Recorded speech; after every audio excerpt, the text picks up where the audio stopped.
Hello, everyone, and welcome to another broadcast of Northwest Georgia Cryptics. Tonight, we're going to have our Sasquatch Roundtable. I'm joined by Mr. Reese Clark, Western Slope Bigfoot, Mr. Wendell Hurricane Baracus from Arkansas Boys, Mr. Carter Bichette, Mr. Barry Robertson, Parading Squatching, my co-host Blake Duckworth, and Mr. Richard Stewart Taylor of Texas. Blake, you want to open the show, bud? How's everyone doing, guys? As always, if you're not already subscribed, hit the subscribe button, bell notification, like, and a comment. We have some special guests tonight. You've seen all of them on our show before. So if you don't mind, go give Mr. Zeus a subscribe, Arkansas Boys, Barry, and y'all two, Rick and Carter, do not have YouTube channels. But give them a warm welcome as well. That's all, Ricky. All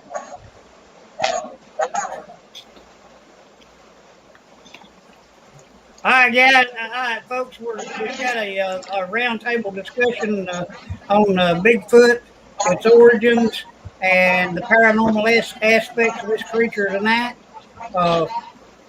Mr. Rick, do you want to start it off, bud?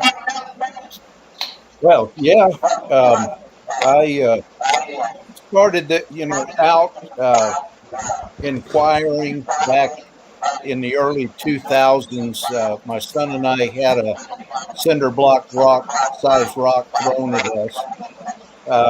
Over time, I had some visual sightings and observations. I began to document these large creatures, but anybody that's done this any length of time starts getting these weird, unexplainable things happen. My first, what in the world is going on here, was I was with another fairly new researcher. We heard movement behind our cabin. We snuck out of the truck to try to look at this subject, and I clearly followed the footsteps from the back, heavy footsteps. I could even see the leaves moving in the street light. It was at night, but it was backlit by a street light. I could follow the progress of the footsteps, but could not see anything. I saw the trees, I saw the street light, but I didn't see any shape blocking out the light. And my co-researcher bolted for the front door of the cabin. I thought he was going to get a camera. I said, "Oh, good. Yeah, get a camera. If we see something, we'll get a picture," until I heard the cabin door lock, and I realized I was out there by myself, okay? That was the first time that I saw something or observed something that didn't follow normal physical science as I know it. And since that time, I've documented things like cloaking, other shape-shifting. I've got a video of that, young juvenile shape-shifting into the form of a tree. I don't discuss that a lot with a lot of people because believing just in Bigfoot's hard for a lot of people to digest, but I've got a whole lot of stuff I don't understand. Lights in the sky, changing color in an area of Bigfoot activity, and also on a couple of occasions with Gen 3 night vision, Gen 1 night vision, and thermal, these little small bubble-headed looking things that I don't really understand either. But they're twists. I've got documentation of it. That's what they are, but there's more out there than just the big guys, from my experience. So I wish that I had more time and would have sent pictures to you, Ricky.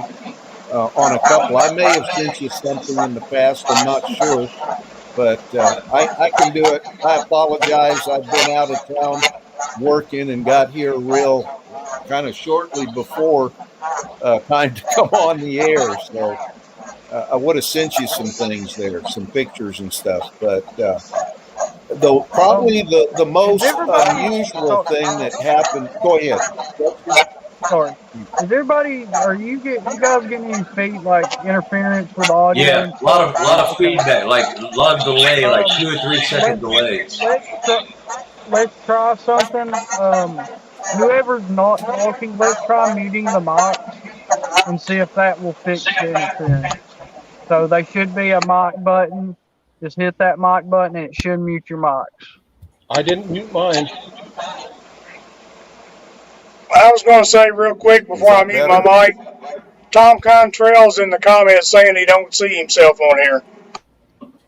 Hey, tell him to go in and hit Enter Studio. There should be a button at the bottom that says Enter Studio.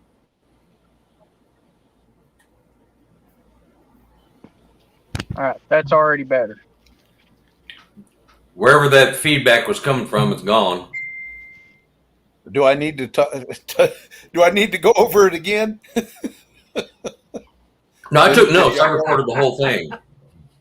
Oh, okay. So you understood it? Yeah. Probably. I got the majority of it, yeah.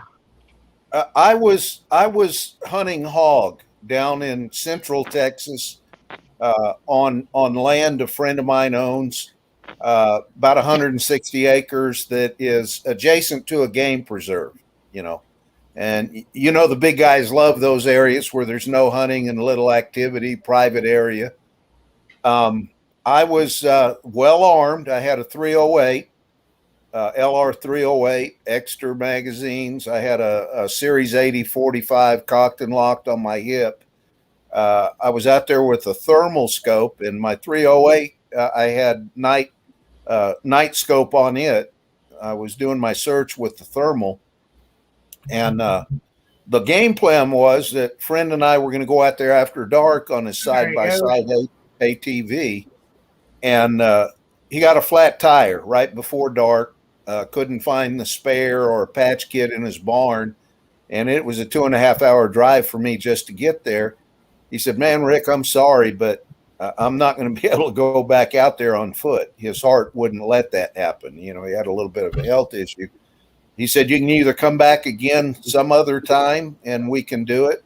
And again, I'm not connecting this with the big guys. I don't know, but I'm just telling you what happened to me out there. And I probably made the bad judgment of going out there on foot by myself, back out into these areas. I stayed away from the brush and the grove, close to the trees, but I walked back out there by myself at night. As well as I do, those hogs can circle around, and if you jump a bunch of them, especially near pitch dark, you might not be able to keep track of them and all. And one big bore hog gets to your legs, and he'll take them out, and your history. It probably wasn't the best choice at that time, but I was walking back there very slow. I got to a grove of trees where I heard some activity. Don't know what it was, but I was looking for the heat, the thermal signature with my thermal scope in the area of noise. I was probably 75, 100 yards away, and I began to ease closer in what I'd call thigh to waist deep thin grass. You could see the ground, but there was a lot of grass there and everything. And I got to within about 30 yards, and my game plan was to locate whatever was in the brush, which could have been a hog, not sure. The big guys never entered my mind, but I got about 30 yards, and my game plan was to, once I got the target, I was going to bring the 308 up and acquire it, identify it with my rifle scope, and if it was a hog, I was going to take it out. My left hand was free. I had the LR 308 on a ready sling hanging off to my right. And when I was way back going, to a police academy in my first career in public safety, we had to take a hit off of a police taser. I know what they feel like. I know what they do. And they're not fun, okay? They stun you. They'll take your legs out from under you. They'll just basically incapacitate you depending on where the shock is focused. Well, my hanging free left hand, at some point when I got within about 30 yards, it felt exactly like I'd just taken a hit off a police taser on kind of my fingertips of my left hand. I could feel the shocking ripple going up. I could feel the nerve bundles and that power, that whatever, surge up my left arm, and it went into a seize. I mean, it seized up on me. I jumped kind of a 180 jump backwards, thinking maybe I got bit by a snake, a spider web or whatever. And at that point, I flipped on a bright white cap light, looking for a snake, looking for any source from the shock. Okay. I didn't see anything in that grass. I didn't see anything slithering away. There wasn't a spider web. There wasn't a electric fence. There was nothing but the grass flowing in the wind. And it was a better part of a minute. I'm trying to figure out what just happened. My hand started to relax. I looked over at the grove of trees, and this is what I said. I said, okay, big boy, I can take a hint. Okay. To this day, folks, I can't tell you what shocked me. Did I get zapped? Maybe so. It was focused on my left hand. Had it have been focused on my entire body, it would have taken me down in an instant. I've got several theories to that. One was a big guy was in the grove of trees, and with me sneaking up with that rifle and a pistol and the scope, I probably didn't look too friendly. Okay. Maybe it was a back off, nudge or brush. The other one is, and I like to think maybe they were looking out for me because I've never had a threat from the big guys. They've actually gone out of their way to make contact, is that maybe there were hog in there and I didn't need to be messing with hog, and they gave me you better get out of here. More of a benevolent, he's going to make a big mistake, because if there was a lot of hog in there and I stirred them up, you know how they scatter, and if you big bore hog, they'll come after you. They'll come directly after you, or they'll circle around behind you. I didn't have anywhere to run, hide, or climb, an ATV. I was on foot. So I like to think it was benevolent, benevolent stuff. Where it came from, I don't know, folks. I'm just telling you what happened to me out there. Yeah. I have a possible theory. I bet, being you had your rifle out there, I'm wondering if they weren't disabling your hand so you can't shoot. No, my right hand was fine. I could have raised it up one-handed. It was the free hand that got shot. Oh, okay. It was the free hanging hand. I was using the scope with my right hand. I had the ready sling on my right side. If needs be, I could have one-handed that 308 or drew my, Series 80 Colt. I could have done either one, pistol or rifle. It didn't incapacitate my whole body. It was probably the best place. If you're looking at me walking, it didn't take my legs out. It didn't take my free gun hand out. It took my free hanging left hand. Out of all the targets, that was the less invasive. I'll be damned. I don't know, folks. You look at David Paulides and a lot of his studies on different people out in the middle of nowhere.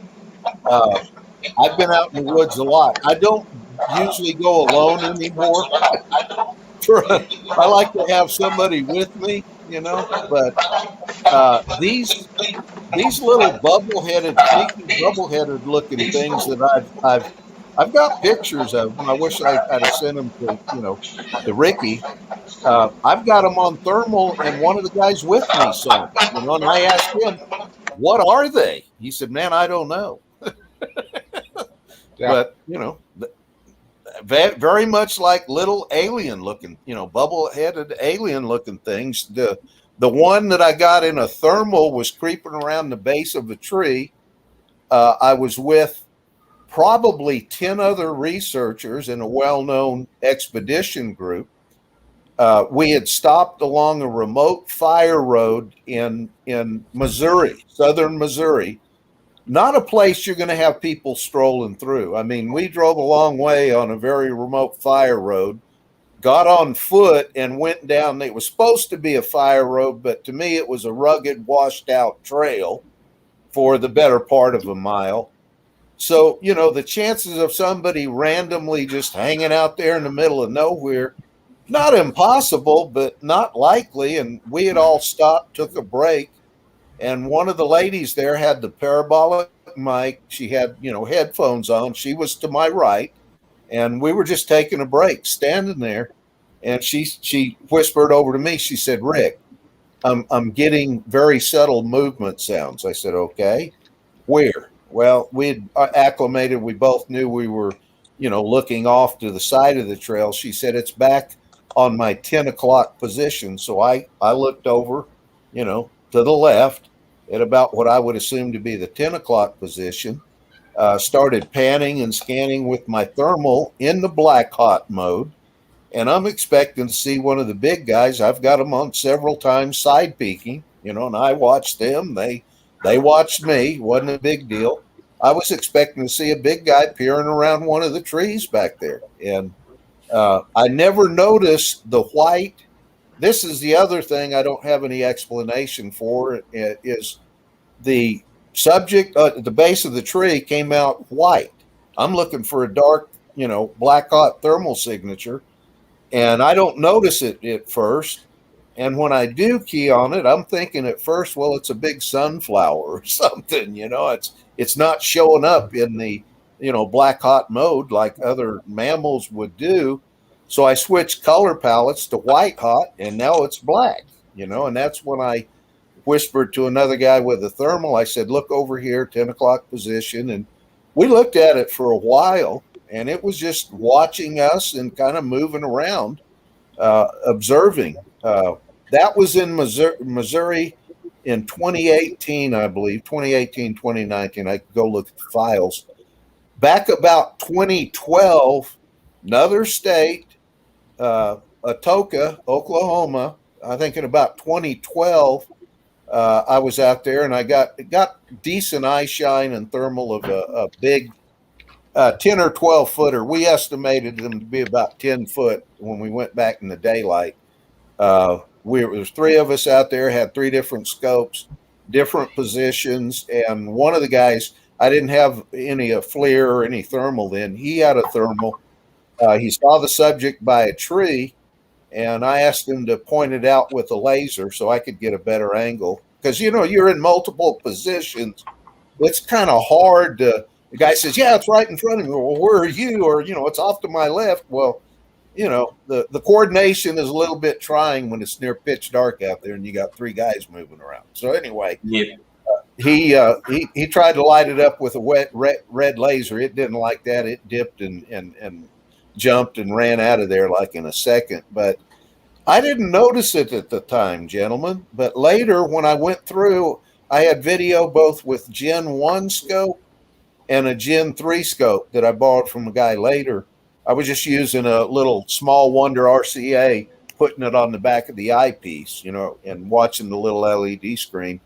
There were three of these things out there peering over the ATVs parked in the woods. I mean, they were watching me, and one was closer to a tree. They were just peering around and looking at me. Same bubble-headed looking, alien looking things, with one of the big guys about 30 yards behind them. Were they traveling together? I don't know. You know, I don't have any explanations or understanding for these smaller subjects, and then Bigfoot being in the same area. And that same night, I got these delta-shaped looking lights hovering over the trees. You know, that's some of the paranormal stuff. There's other stuff I probably won't share right now, but I'm not afraid. I'm not fearful. I'm a man of faith. I share it, in a very discreet manner, but I believe in the Creator, and I believe He divinely protects, and I don't have any fear out there, bro. I don't. I kind of enjoy it. I don't sleep in tents though. Okay, I'm going to tell you right now, I don't sleep in tents. I've had them knock on the trailers that I've been sleeping in. I've had them lurk around out there. They weren't malicious. They were just coming and checking me out. But I don't like some big hairy thing pushing on me through a tent. I don't. That's not my way of waking up. And had a pretty much a newbie that I told him about that. I said, I don't sleep in tents. I sleep in a hard shell camper shell or a trailer. Now, that's just me. Other people, they get out there by themselves and they sleep and camp right in amongst activity. I don't mind going out there, but when I'm ready to sleep, I'm not getting up to take pictures or thermal. And when I go to sleep, I'm there to sleep, and I'll see them tomorrow or the next day. But one of my friends, you sound like me, Rick. I'm the same way. Like, I mean, I don't mind being out in the woods. It doesn't bother me one bit. But when I'm ready to go to bed, I don't want to worry about what's gonna mess with me.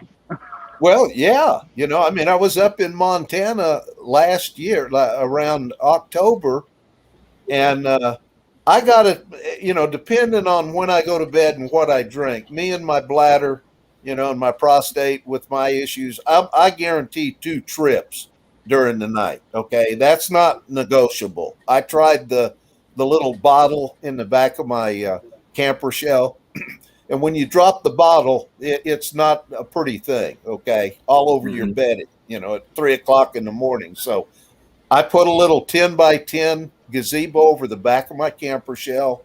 I tarp it in, and then I have a little corner where I put a little one of those stand-up porta potty tents. So I've got my bathroom. I get out of my camper shell, walk over there, across my living room to my little, my little porta potty, and then back again. Well, I was out there about 4 in the morning. We had been out earlier, saw a mother bear and a couple of cubs north of Yellowstone still in grizzly territory. And I was in the middle of my business about 4 in the morning, and I start hearing heavy footsteps right outside that gazebo little tent that it wasn't fast footsteps, but they were crunching and crushing grass and gravel. And then I heard this. Well, folks, needless to say, if it was a big guy, I wasn't that afraid, but I wasn't sure if it was a big guy or a grizzly. My business came to an abrupt halt, and I sprung back up into my camper shell, closed the door, and latched it. The next morning, there were footprints trailing out from the back of my porta potty tent, and we casted several of them. I just hate to think that there was a big guy looking at me through that window, and that was more of a sarcastic laugh at at my size or whatever. But yeah, stuff like that happens, and I have a good time with that. But the paranormal stuff, I can't digest. I mean, I had 5 newbies with me, river bottom in central Oklahoma, near Honobie, where they have the Bigfoot conference every year. And I'll be up there this year, mixing and mingling. I enjoy it. I like to get around people like what we have here and discuss things. I've got a thermal video of this subject. Now, I did capture one easing away from us. I've got videos of that on my thermal. This part, we're getting stuff thrown at us. None of us got hit. But explain to me, with a thick canopy of trees, bushes all around us, how that they can thread softball-sized rocks, 1 3-foot limb broken, probably 5 to 7 inches in diameter, smacks a tree where 2 guys are leaning against it. I mean, the oak tree was probably 3 foot in diameter. It didn't hit either one of them, but it smacked the tree, and you never heard it coming through the thick canopy or the brush. I don't have any explanations for how they do that. Extreme accuracy. But we heard the noise. I heard the footsteps. I fired up my FLIR, and I can hear the footsteps 20 feet away from me. And all that shows up on the video and what I was looking at is a thin, cold outline that looked like a shoulder and part of the body moving from my right to my left. But you can see the tree thermal signal. It's not blocking out anything. It's just a faint outline. I don't understand all that, folks. I just know it happens. I've had witnesses with me. It's not something I'm pulling out of thin air. The Cherokee, which my grandmother was full-blood Cherokee, my grandfather was mixed blood. I'm proud of the Cherokee, the Native American bloodline I have. I'm equally proud of the Scots, Irish, Dutch, and German, which you probably see more, with my complexion and a lot of, hairy arms and stuff. But they knew these as a tribe of people. There are accounts of these, and a lot of your native nations believe that they are flesh and blood some of the time, but they have the ability to skinwalk, to cloak, and do other things. And this comes from, historical and folklore long before the European settlers came into this nation. So my opinion from my personal observations is we're dealing with a whole lot more than just some dumb animal. Oh yeah. Right? Yeah. Observations is you were talking about the cloaking deal there.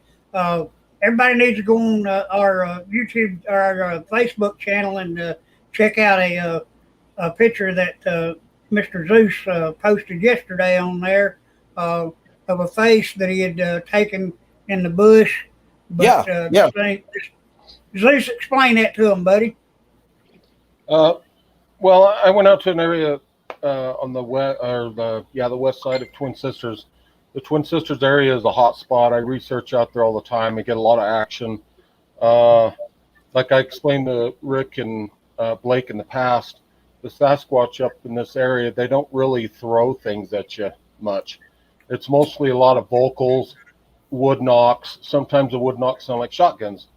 So there was this little froggy that was out back here. It's a little solar frog, and it feeds it, and then the little eyes light up. And I told my wife, because we were going to go check out that area up there and go see what's going on up there and see if the Squatch are in there yet, because the Squatch, they move around from month to month or every 2 weeks or so. They got areas that they keep. They're always moving. We were going to go up there, see if we can get any action. I had action on the south side of Twin Sisters, crazy stuff. Well, I went in there with my camcorder, because I document everything and throw it up on my channel, all the structures, and if there's anything looking at me, and most of the time there's always something there looking at me, and I don't end up catching it with my eyes because I'm too busy chatting and talking about things. And then when we go back and other people see the video, they're like, dude, there's something staring right at you right there. And I'm like, where? So that day with this face, it looks like a cloaked face. I'm up in the air about it. I don't think it's pareidolia, because I don't like to look in the trees, because I know you can see pareidolia faces in the bushes and stuff. But this is pretty fairly convincing, and it looks cloaked.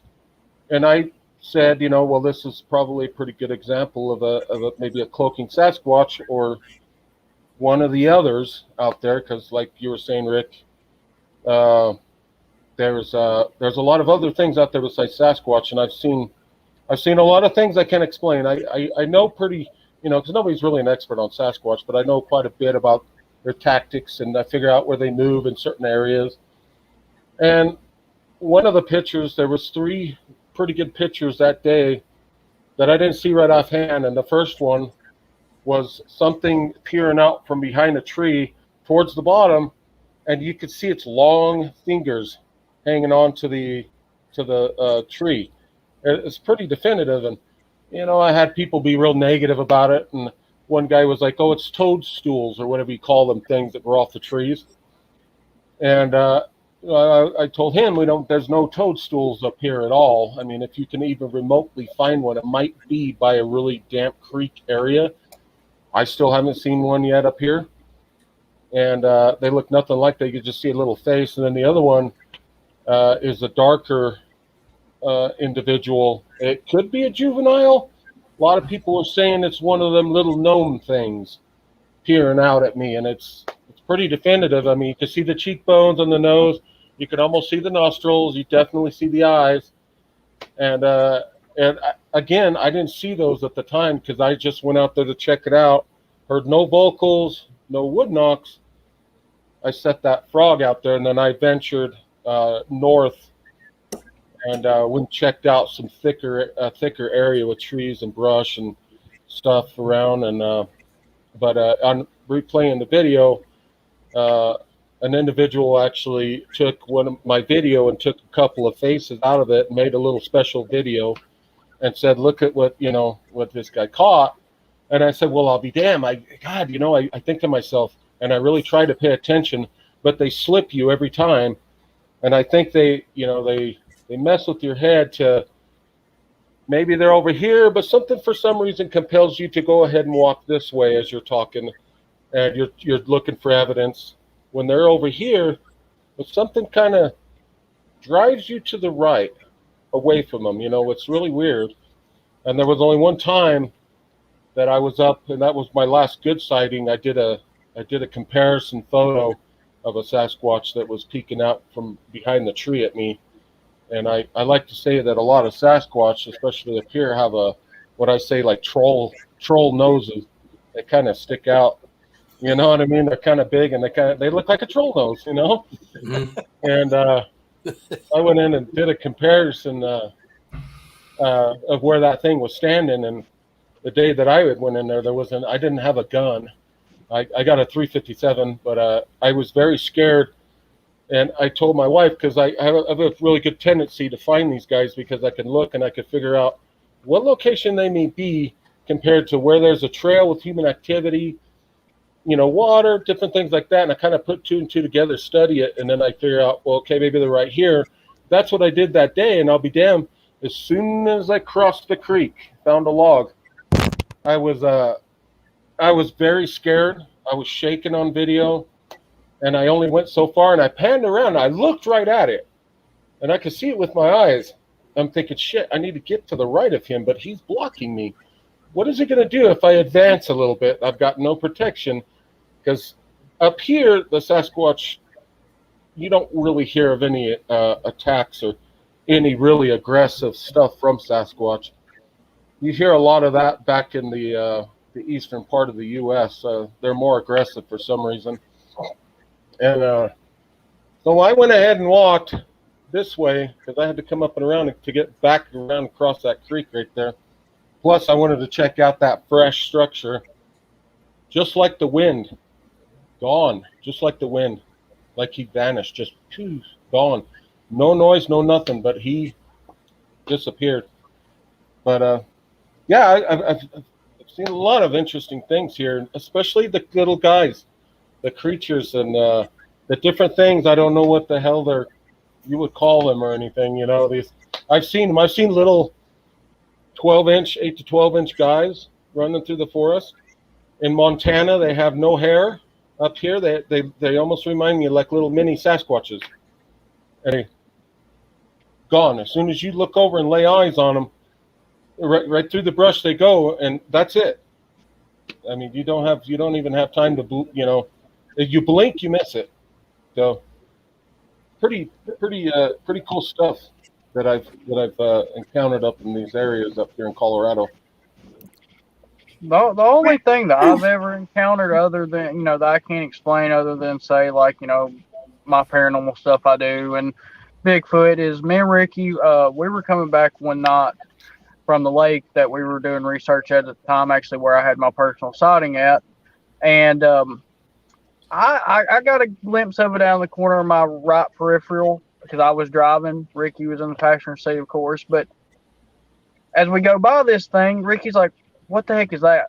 He used some other words, but I mean, you know, that's in a gist. That's what he said.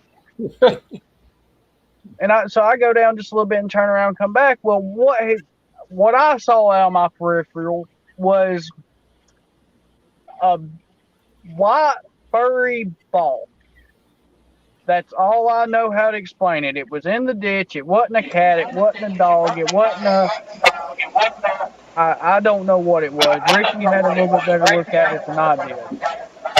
It wasn't anything that's native to the area. It wasn't any, animal I've ever seen before. Now, guys, this was something that I saw a lot of stuff in the woods over the last 60 years, and that night down there at the lake, even to this day, I still really can't explain what it was. We actually saw it. Mr. Wendell, what's your thoughts on all this, bud?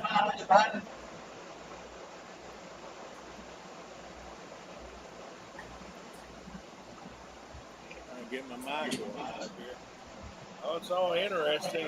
You never know what you'll encounter when you're out there. Like the other Rick was saying, there's all kinds of things out there other than Sasquatch. But just be prepared for whatever you go out for. That's the only thing I can say. The only other thing that me and Ricky's encountered for is, we've had some paranormal things happening when we're out, on an expedition or something like that. But we've had that happen with that white object. Don't know what it was. We've seen a couple UFOs in areas that we were doing research, and what we described as a dog man howl, I don't know what it was that we heard that night. Ricky's told the story many times on here, but I've never had no experiences with any, cloaking or anything like that. I mean, I've had many paranormal experiences in my life, research spirits and stuff, but me personally, I've never experienced any of the supernatural aspects of Bigfoot. Am I a firm believer in it? Yes. I believe 100%, and there are a lot more to the situation than what we understand as far as explaining it with science. Yeah, I saw one when I was leading an expedition in Missouri, BFRO's 2013, and we were looking for another party that had gotten lost, and they were having radio troubles on top of it. We couldn't find them, and they were going in and out of hollers. We decided to stay put and wait for them to find us. And I saw this glow, and I had my thermal. I had a really nice thermal at the time, and I was watching. I could see this glow coming through the trail, and I thought, okay, here they are finally. We're going to finally get them, and we can get back to doing our night ops. And I wasn't recording because I wanted to save my batteries, and that's the last time I do that stuff. Don't record to save your battery. But this Sasquatch just walked around the corner, and about 75 feet away.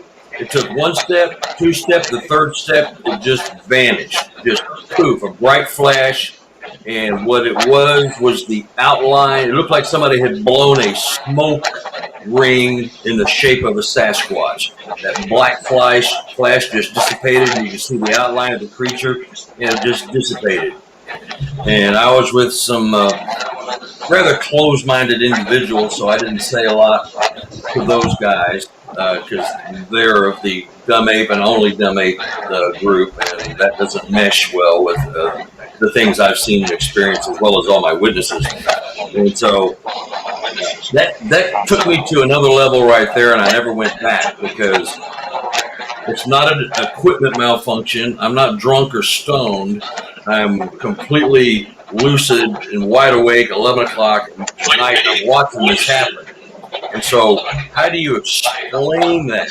How do you comprehend it? and absorb it and keep it in your memory bank. And so, well, it was what it was. I saw it, and it'll never be taken away from me. It's my reality. So I know it happened, and so that area became a research area of mine. I still go there every year or two or twice, a couple times a year if I can get down there. And I've had probably 80% of the time I go down there, I got something going on down there in this one spot. It's crazy. It's just crazy. I took my wife down there, and we both got zapped. I was hallucinating something, and she was not hallucinating, but she was creeped out totally. And I was seeing something that I knew was not real, but I was seeing it. And I parked my car in one area, and I was seeing it somewhere else. And my wife was standing there going, "You're nuts. The car's not there. It's over there." Well, no, it's down there. I was seeing it, and then suddenly it wasn't there anymore. It was back where I saw it in the first place. So there's something going on in areas, and they can manipulate your sensory perception of things. They can make you see things that aren't there. They can make you not see something that is there. I think they can misdirect. They've got a lot of skill sets we just don't understand, but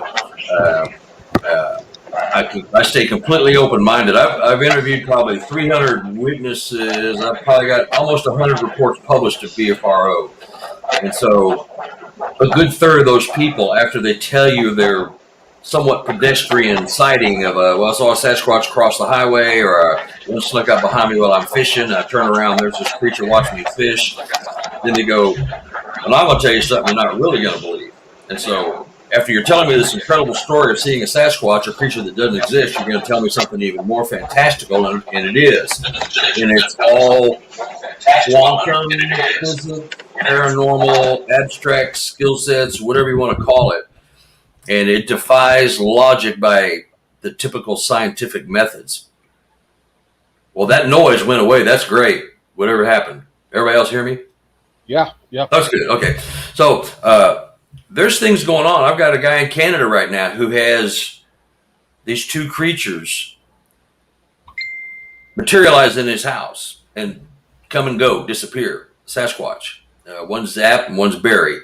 And they do things. They show him. They're trying to show him the things they're trying to teach man about how the world really is, and they get somewhat frustrated with him when he's not comprehending or grasping the subject at hand.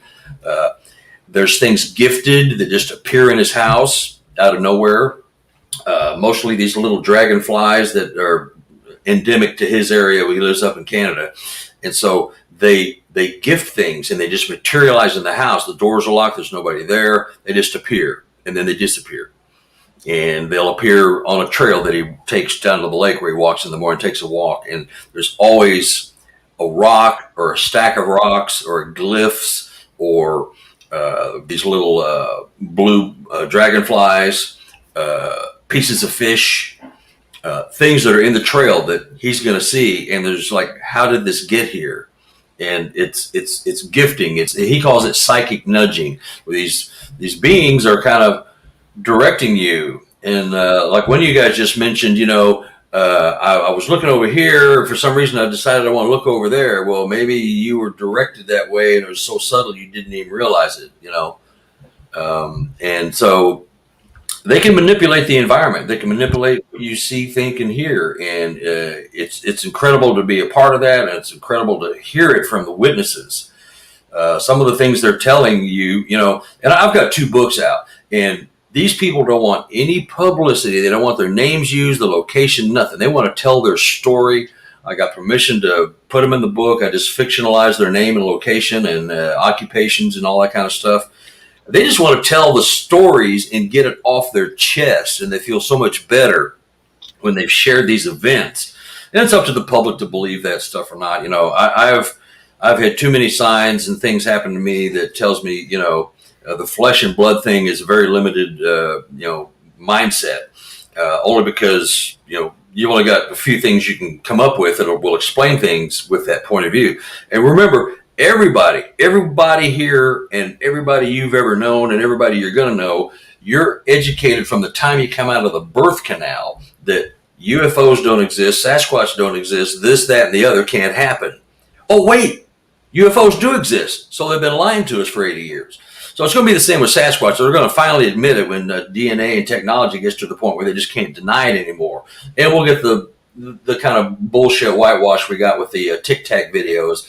Well, they're UFOs. They're not made on this planet. We know we don't have that technology, but we don't know really who it is. We're still checking it out. But, get back with us. So that's kind of a BS answer to shut everybody up. And meanwhile, they go about with their disinformation. It continues, So, hi.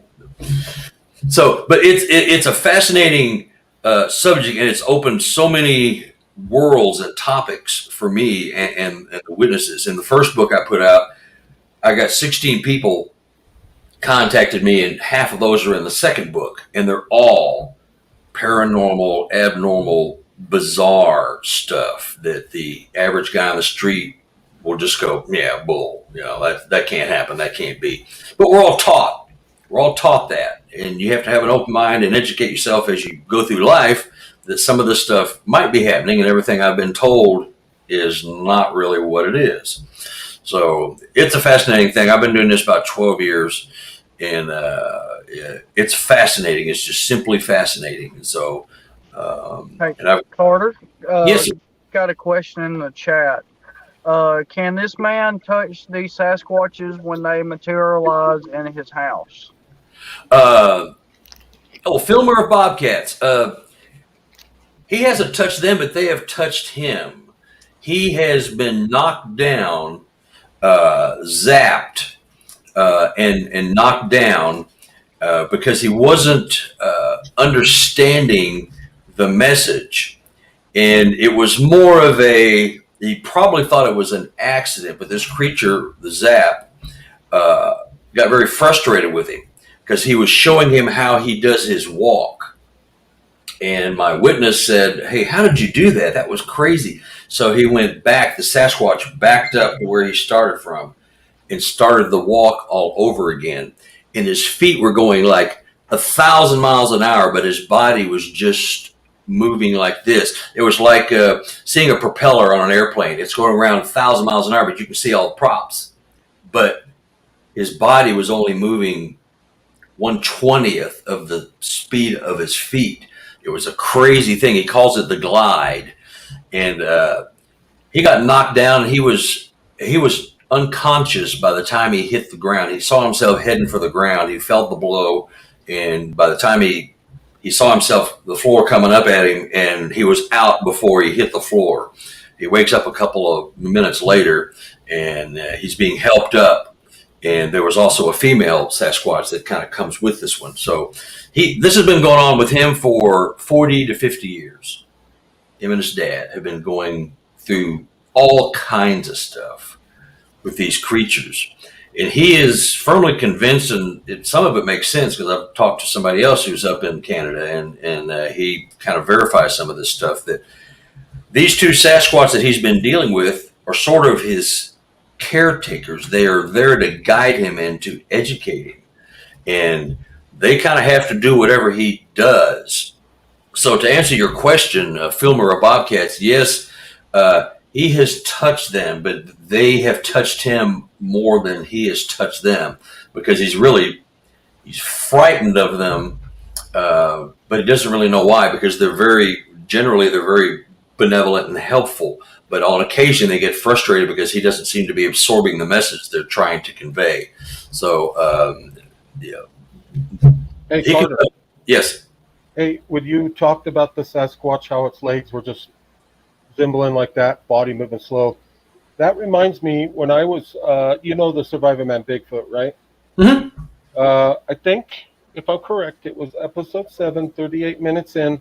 He captured a Sasquatch. He didn't even know it at the time. You know how he films himself? Yeah, it was in the background. Yeah.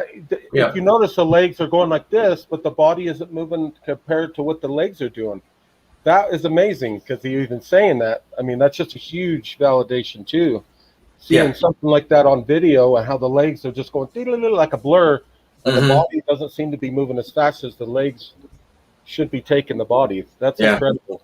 Yeah, and the guy that I'm doing podcast next week, the Pork and Bean Show, and he's out of Canada, BC, and I was telling him about my guy because I'm trying to hook those two up so they can talk, because my guy is awkward in social situations and he's kind of shy and reclusive, and so he's not real sure he wants to talk about it, but he's talking about it to me. But I described this to him. He goes, that's exactly what happens, that they are moving their feet or like this, and they're barely moving, and you're trying to, and they're probably in different wavelengths, different radio wavelengths, or light spectrum, and you're seeing one thing and you're seeing another, but they don't make sense. So in the meantime, you're confused. And perhaps it's a form of deception.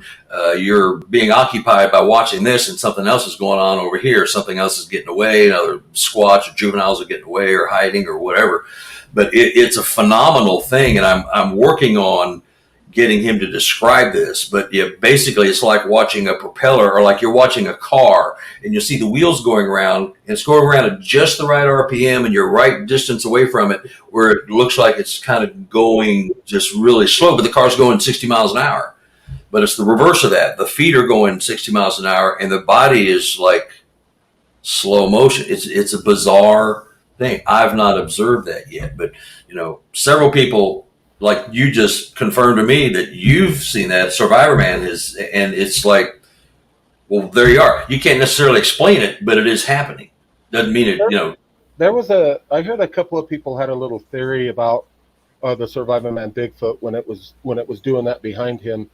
There was like a little theory about, I firmly believe they go into a parallel dimension to ours. Mm-hmm.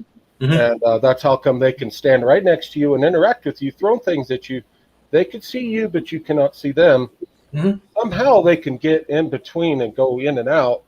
And maybe they're in between at that point, and that other dimension is what you're looking at. To us, it looks like it's blazing along, but the other half of the Sasquatch is more in our reality, and the other one is more in this other reality, this other dimension. So to us, his top body is going like this, but his bottom is going like this because it's kind of in between.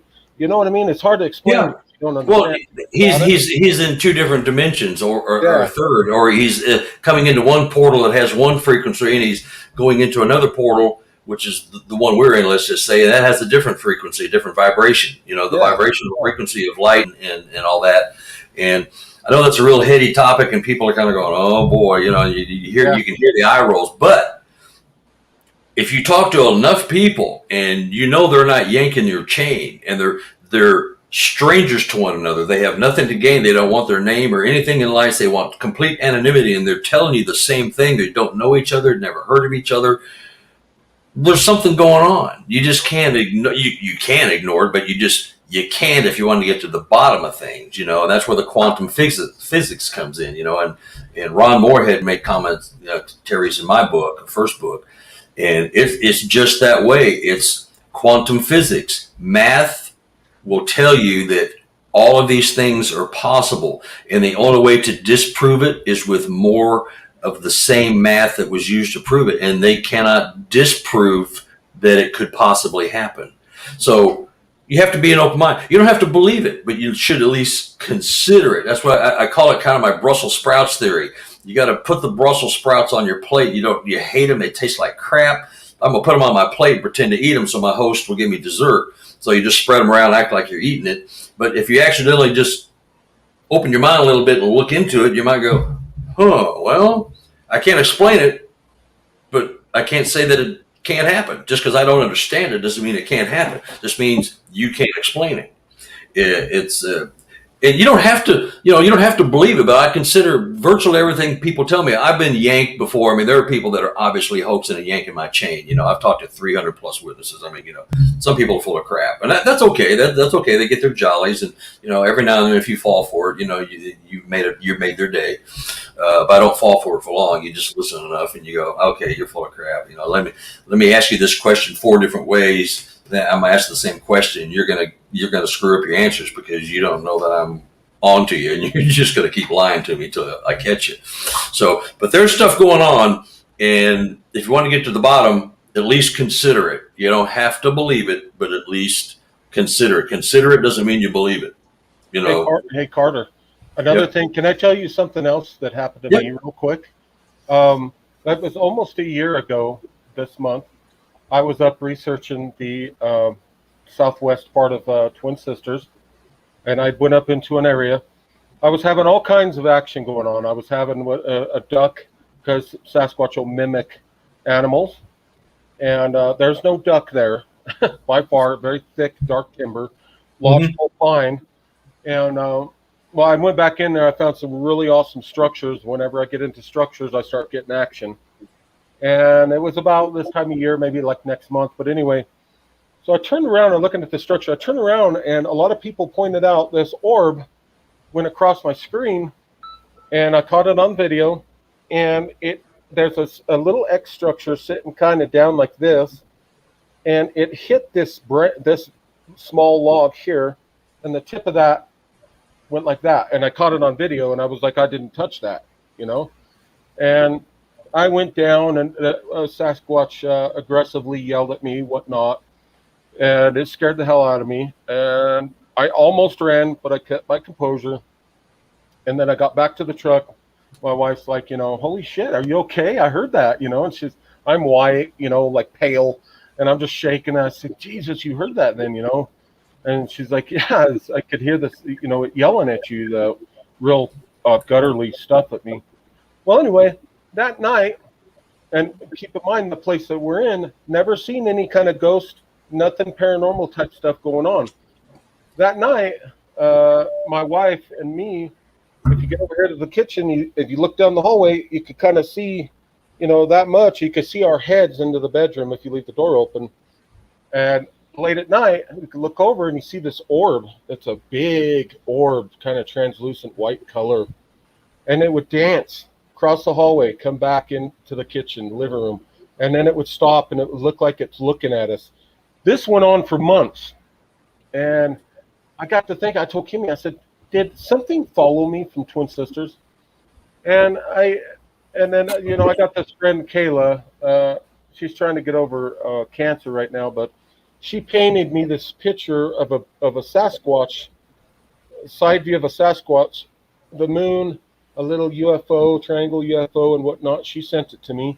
And she just did that out of the kindness of her heart. She's very open-minded like us and a lot of other people. She knows all about this. And so I was like, cool, you know, I got it in the mail. I said, I'll put it over this other Sasquatch painting that a fan had painted me. And as soon as I did that, we have not seen that orb. That night is when it stopped. As soon as I hung that picture on that wall over there, that orb is gone, and it still is. 6 months now. That's very cool. Strange. All right, Luce, you've got a question here, buddy. Does the orb have mass? Can you touch it or push on it? No, I didn't get out of bed to walk in here to the kitchen and living room area to actually try to interact with it or you know, touch it or anything. Me and my wife could just lay in bed, and we could look over down the hallway to the kitchen, and it's a big orb. It's real big. It's probably 1.5 feet long by 1.5 feet, you know, in height, and it's slightly translucent but white. I don't know how to explain it. And it would dance back and forth from the living room, and then it would stop at several points, like right perfect, so where it could see right down the hallway and see us. And then it would just start dancing again. And then, like I said, I hung that picture up that my friend made me, that she painted, and that night it stopped. Every night this orb would come. It wasn't every other night. It wasn't every often. Every single night that orb was there, and it got to the point where we weren't so nervous anymore. We would just watch it, and then go to sleep. And sometimes I'd get up to use the restroom, and it's hovering right by the kitchen, half into the to the kitchen, into the hallway there a little bit. And I just ignore it, and that's how often that it just was there. Never made any noise, never done anything. It just danced, looked at us, danced back and forth. And then, like I said, that picture got put on the wall, and then we haven't seen it since. That's very weird. Okay. Got a question here, and I kind of want to put my input on it a little bit. How do you know that Sasquatch mimics animals? Well, I'm sure we've all had our experiences where something was not right. One being myself, we've actually had a howl that mimicked, which this is not like an animal type situation, but a howl that actually mimicked Ricky. I've heard, that I mean, if they can mimic some, a person's voice, of course they can mimic animals. And two, we were over in Blue Ridge one evening, and we don't know for sure if that's what this was, but something was, sounding like an owl. But this owl, if it was an owl, this was a 1,000-pound owl. I've never heard an owl. I can't prove that it was a Bigfoot, mimicking an owl, but something was not right about what we were hearing. Hey Blake, I have personally seen 12-foot alpha male give out a perfect barred owl call, and I've had 2 witnesses that saw it also. We're talking authentic call. He, cocked his head back, let out with it, kind of, lips. And Native Americans have, some totem paintings and stuff. I mean, totem poles showing that exact posture. But I've seen them give out a perfect barred out call. Now, it sounded like it was coming through some huge Jensen woofers. The resonance and resonance in the woods was like about 1,000-pound owl. It wasn't a little bird, So I've seen them give out that call. Perfect barred owl call. Like I said, I didn't see we didn't see the animal that was making the owl call, but I mean, it wasn't an owl. There's no way. I mean, I would hate to run across this owl if it was an owl. I've got a lot of animal calls, giant rabbits, elk, buck snorts, all kinds of different, like duck and stuff like that. And see, I will take these. Sometimes I'll take these. I haven't for the past 8 months or so, but I will take these calls and I'll go out into an area where I know that there's Sasquatch, and I will sit there and call, a duck or a dying rabbit or a cow call, an elk cow call, snorting buck. And sometimes I could sit there and do it back and forth to something that's back in that forest. And it's like, what else could that be?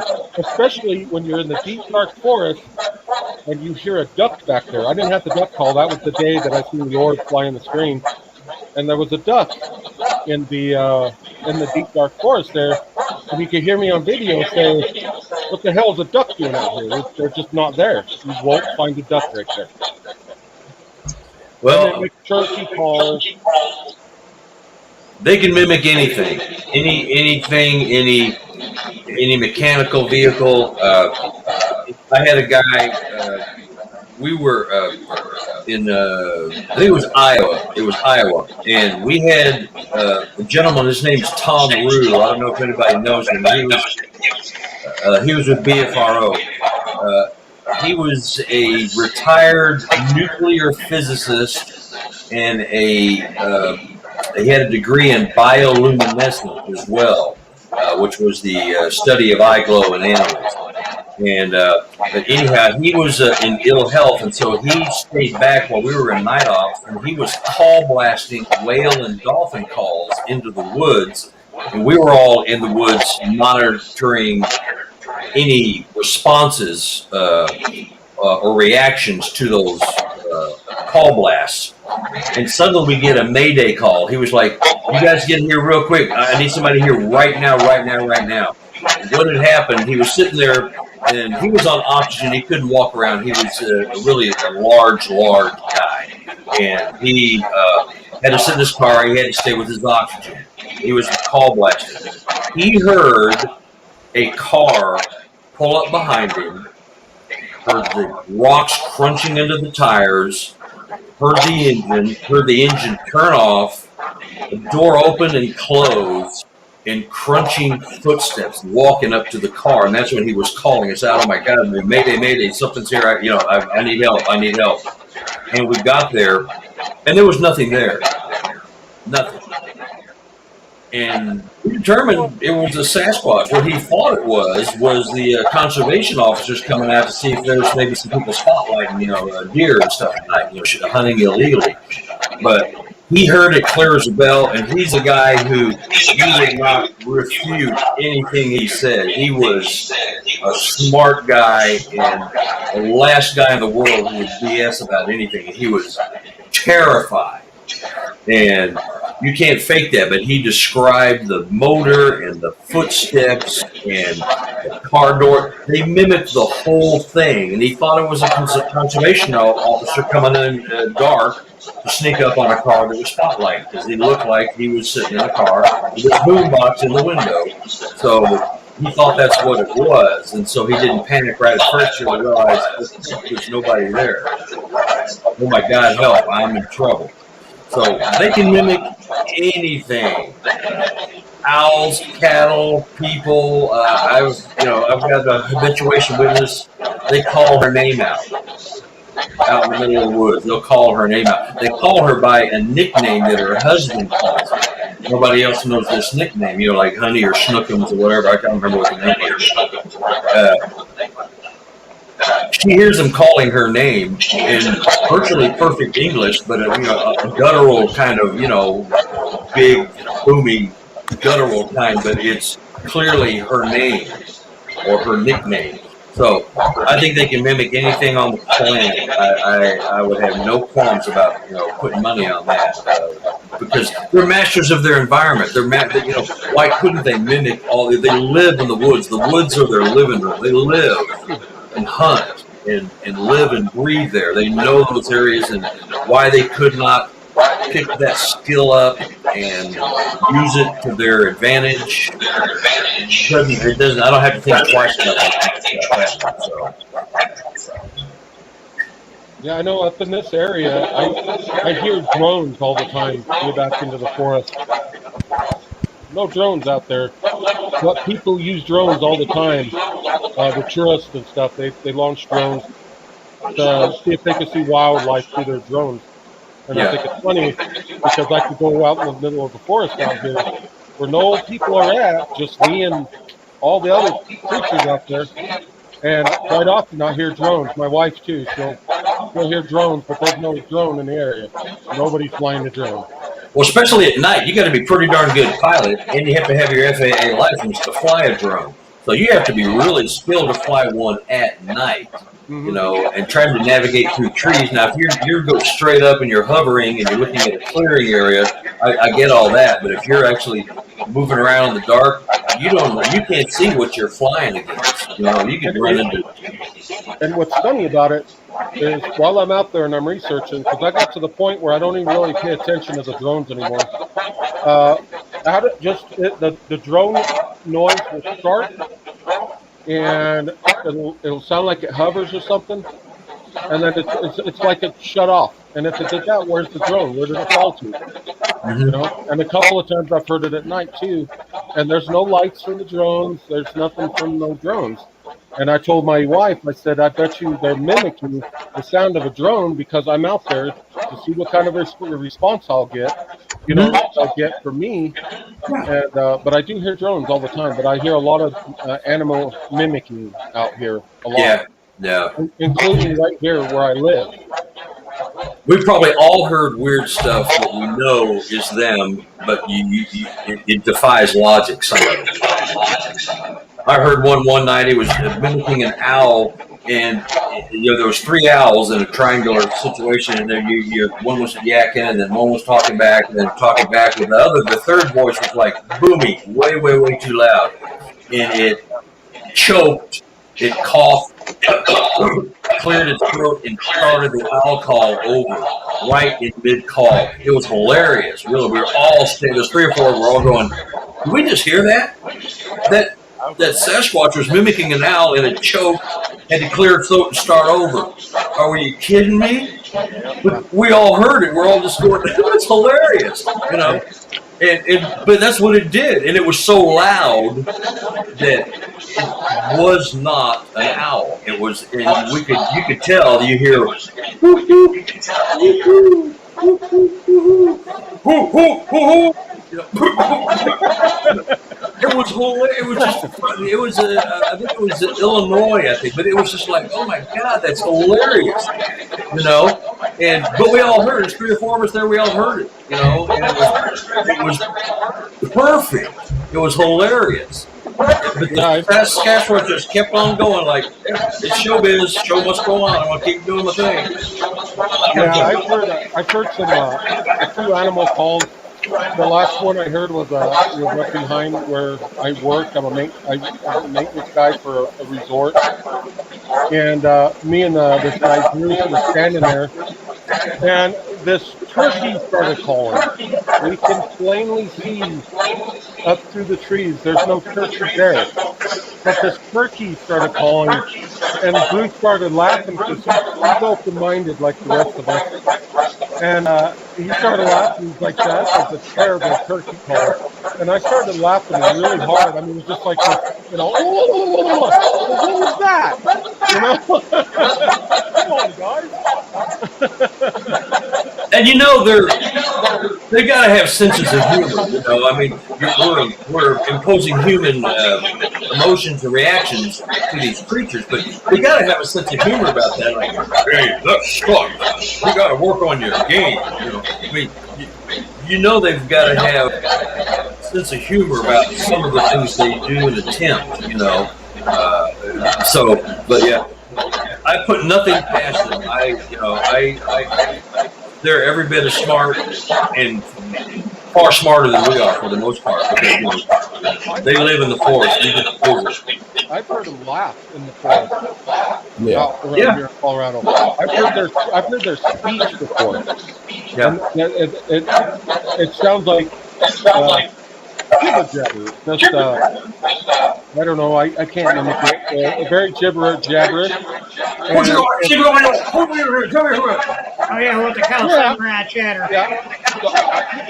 Yeah. You know, shit like that. And so sometimes I'll have them mess with me, wood knocking, and, you know, vocals, doing different stuff to me. And I've heard, you know, sounds out there. Like they're giggling at me. And I'm like, are you kidding me? I've heard that. I've had chatter. I've had a little snickering chatter, almost like hyena-like chatter, and very close to me.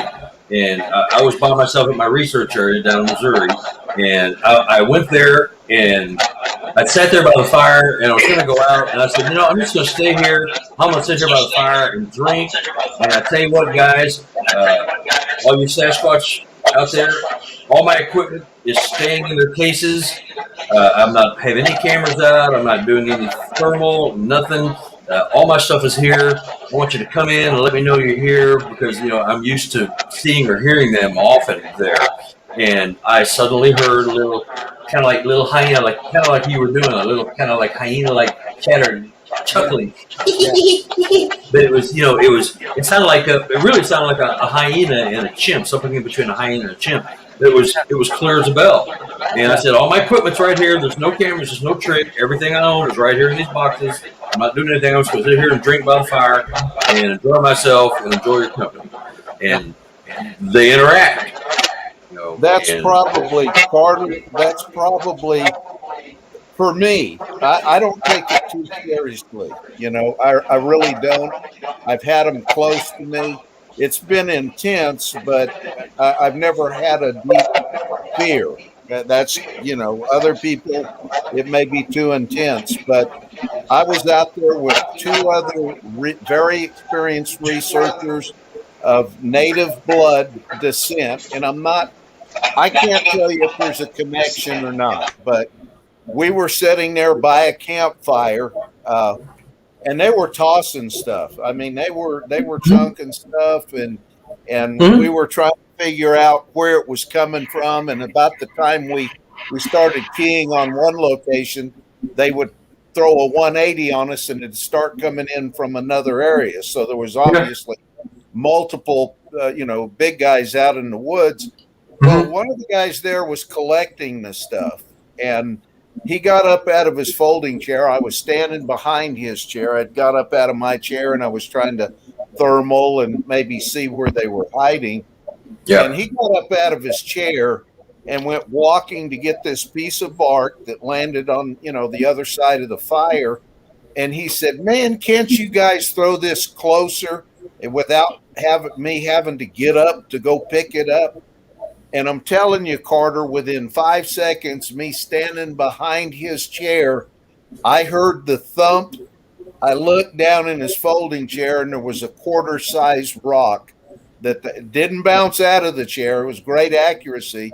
But from his kind of sarcastic statement, within 5 seconds, they put a rock in his folding chair. Now, you tell me if that isn't a little bit of humor and playfulness. That's humor. I had a guy. We all laughed. Had a good. Yeah. They have regular activity at their house all the time, and some of his stories are in the second book. And his grandma used to sit out on the back porch, and there was a grove of trees about 25 yards away, and she saw a Sasquatch. And it was doing this kind of beauty queen wave. It was kind of doing this, but it was more like, that little beauty queen wave where you're kind of doing that. It's not really a wave, but it's like doing this. And she waved back, and she looked over to grab a glass of water, and she turned back around, and she got hit right in the middle of the head with just a little pebble 25 yards away. Landed right in her lap. And that was the Sasquatch giving her a wave, because she waved back, and it was just popping her, to let her know that it saw her and he was there. Hilarious. And, and she's used to it. This has happened several times. She just sits back in the chair, and they just enjoy watching them. They'll throw rocks and twigs, make sounds, do rock clacks, and speaking of rock clacks and knocks, I think they can mimic all of that with their vocal cords. What you think is, if it's been pouring rain and you're going to find a dry piece of wood to hit on a wet tree somewhere, not going to happen. So I think they can mimic that stuff either by chest pops, mouth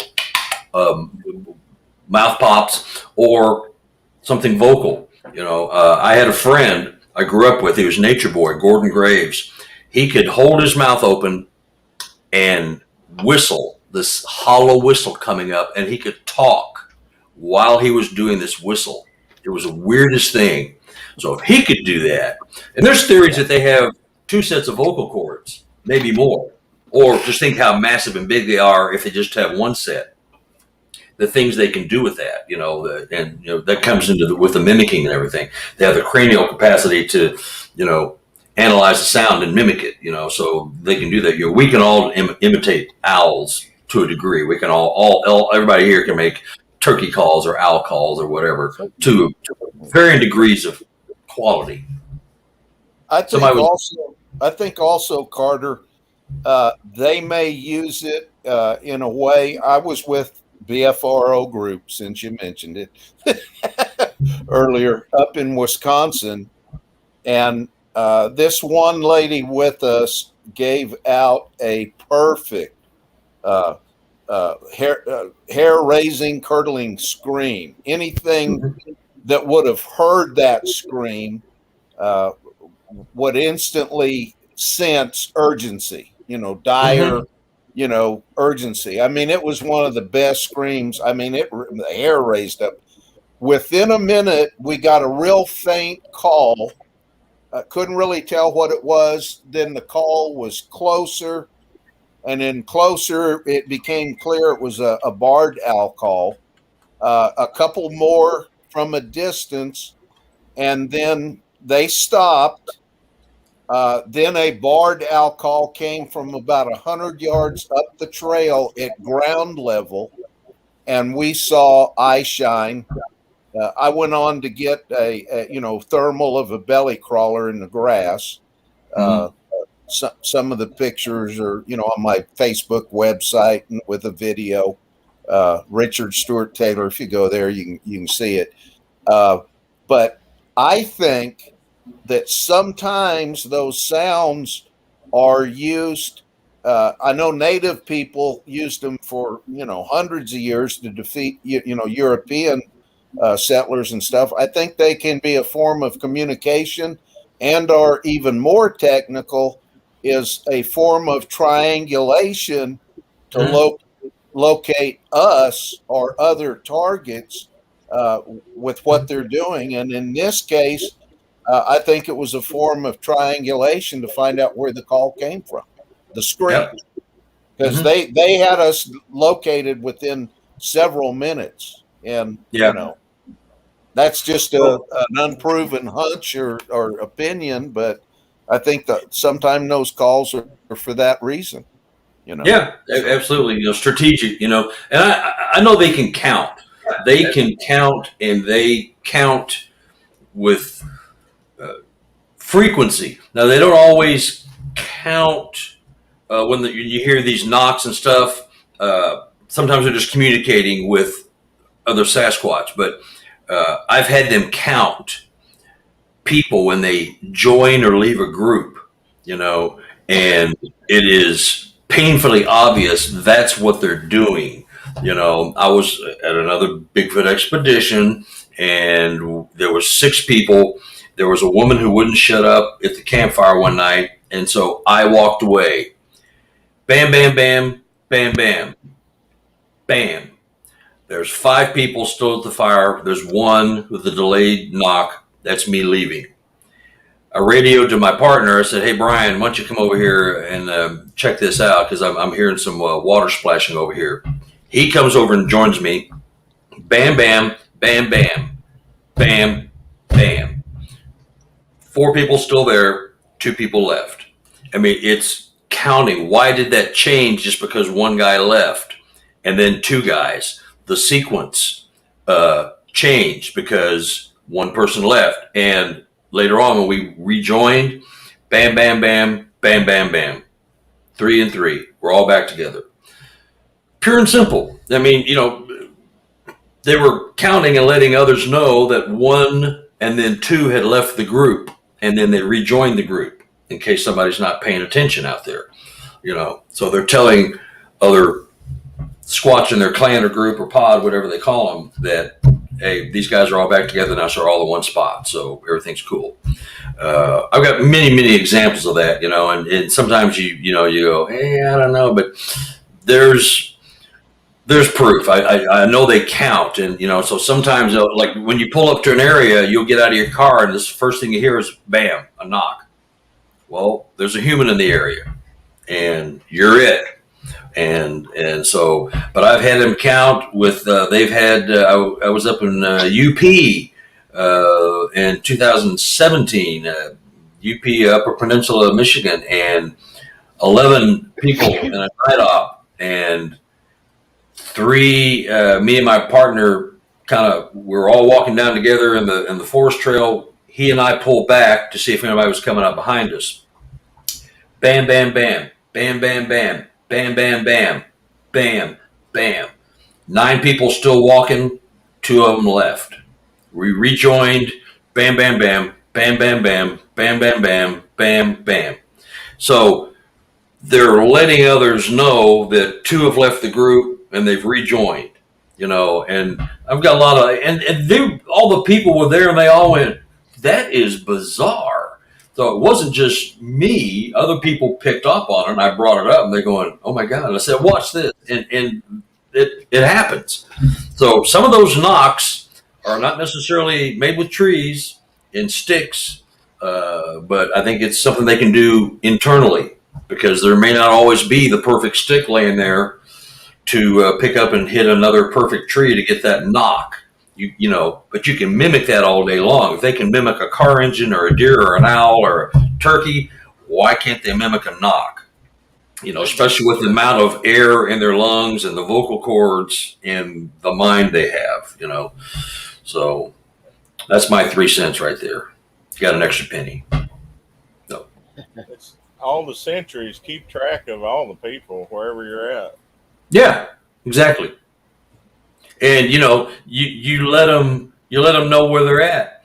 And this is I had a BFRO report that was sanitized where 3 campers were camping. It's just when COVID started. This guy was lived in Texas, but he came up to a place here in Oklahoma where his family always went. So him and 2 buddies went to this area, and all they had was their phones, flashlights, some matches. And it started pouring rain, so they built a fire. They made a rock ring. They had rocks all around, made a fire ring, and they had a fire going. And the rain eventually quenched the fire. But when they were sleeping, about 1 o'clock in the morning, 1:19 exactly, because he had his cell phone, he heard this bam, bam, bam, bam, bam, bam, right by the tent. Then he heard it 50 yards away, bam, bam, bam.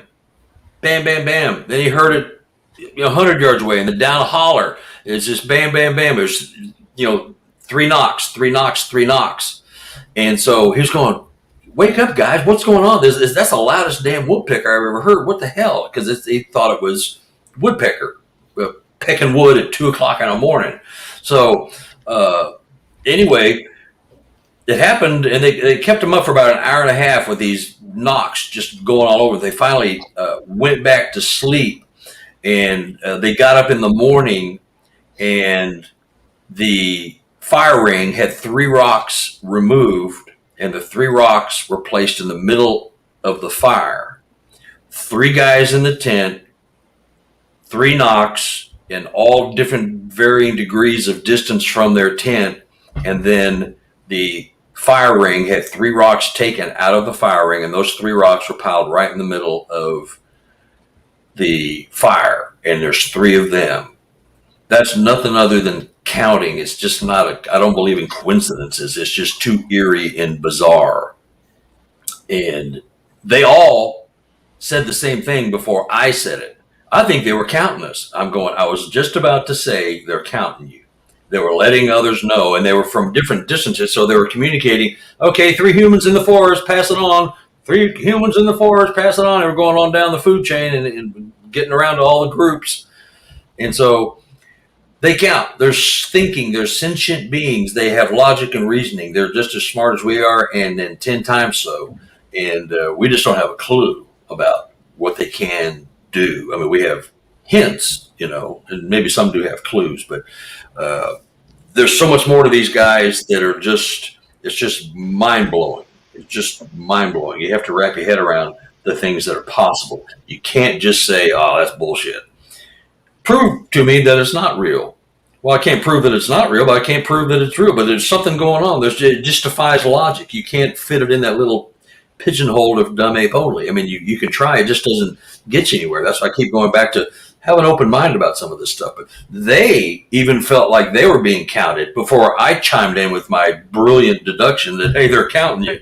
They had already figured it out. Yeah. Sorry to interrupt, but guys, I'm going to have to get off here. My son is at somebody's house, and he wants to come home. It's the second night he hates being away from home, and they're blowing me up right now, so it looks like I'm going to have to go get him. You got a date, and you're just making excuses. He's got a sponge bath. Congratulations. Congratulations. But guys, sure was a joy hearing you guys talk. All right. I'm gonna go get him real quick. All right. That's good. Be a good day. All right, Be a good day. Bye, guys. We'll see you. Hey, Carter. Yeah. The Cherokee people, they're one Take care, of buddy. the, native nations. And of course, Ricky's got Cherokee and his lineage too. Larry Shade, storyteller for the Cherokee Nation of Oklahoma, relates a story passed down from the elders, and They call them the Uni Udawahi, okay? Loosely translated, forest beings of the lost tribe. The Cherokee would leave edible roots and berries out around the perimeter of their villages for the Uni Udawahi. And in turn, the big guys would watch over them during hunting and gathering endeavors.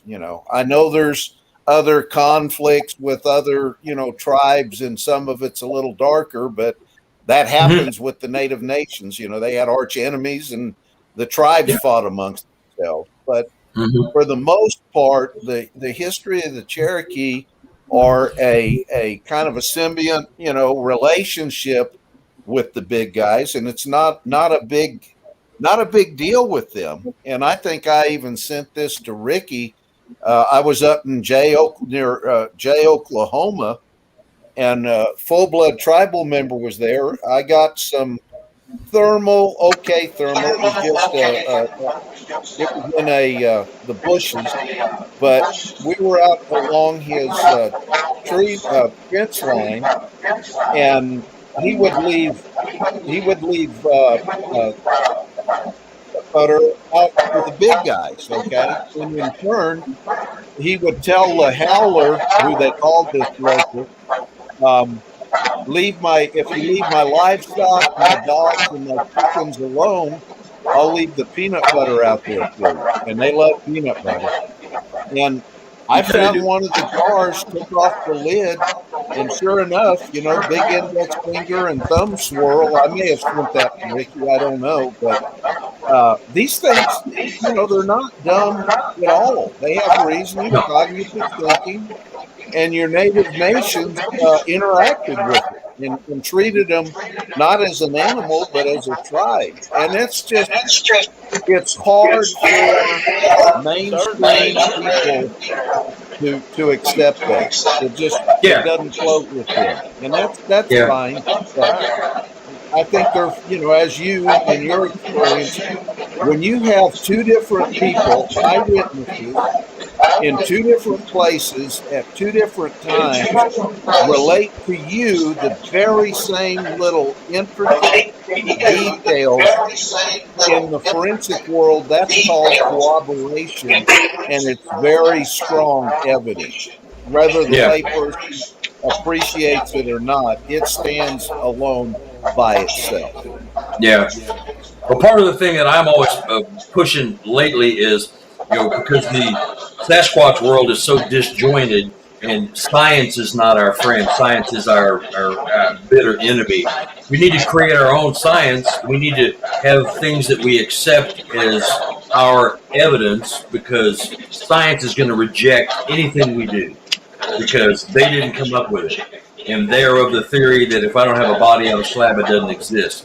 Well, that's a bunch of crap, because they've proven more with less, but we can pour the stuff on them, and they just go nah. But I think they know exactly what's going on, just like the government knows, the Forestry Service knows, science knows, and those with power, they know what's going on. And they're just stringing us along until they have to admit it. They're going to reject us all the way to the bank. I personally talked with two different people, one of which was ex-military, where they have been killed and taken. The government has them. That's not a problem with me. I've talked with forestry officials. And I've seen the Black Hawk helicopters. I've seen the dark SUVs. A bunch of stuff going on that's not kosher. Not user friendly either. Mm-hmm. Yeah. So we're in the dark, and we're the foolish looking ones. Right. There you go. Is that? Is that one of the little? Oh yeah. That's a juvenile Sasquatch, or maybe, I don't know. Some people said it was like a little gnome. Yeah, I see it. Yeah. And then I just have to show you this. It's eating on me. And then the little guy with the fingers. You see the fingers? Yeah. And you see his eyes and his head, as those fingers coming around that log right there. Yeah. He's studying himself with his fingers. Yeah, he was right in front of me. That is cool. I don't know if you can see this. That's the peanut butter jar. It's there. You go. That's awesome. There's his. You There's his. I'm trying to get it. Yeah, you can see the dog. That Yeah, that's good right there, man. Is that a dermal ridge right there? It's the thumbs and swirls in the middle, and the index finger is around the edge. There was about 2/3 of the peanut butter gone, and the tribal members holding the jar. But yeah, That's crazy. Up in Jay, Oklahoma. The only other one I have, you were talking about stuff happening around your house. I was watering my lawn, and there's a bunch of other stuff that takes another hour for me to talk. Stuff was going on around the house, and I'm out there watering some trees, and I'm coming back to the faucet. I thought an owl, a nighthawk, or a crow dove past me as I was heading back to turn the water faucet off. It was right before 6 o'clock in December, so it was dark.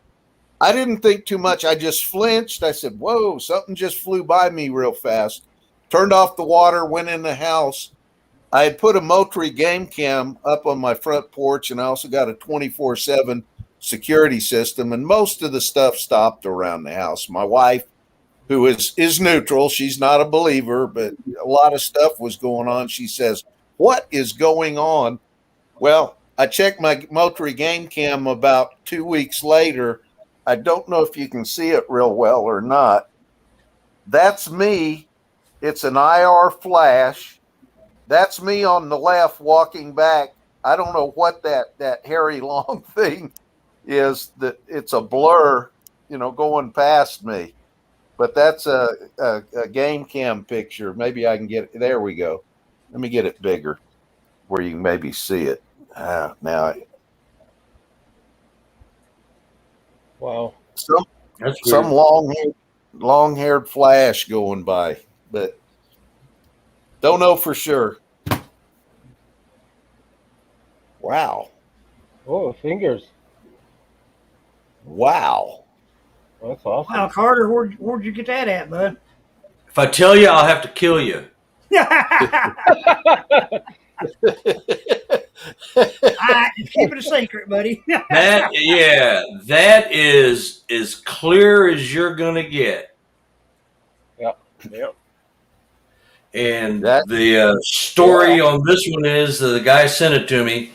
He lets a guy hunt his land.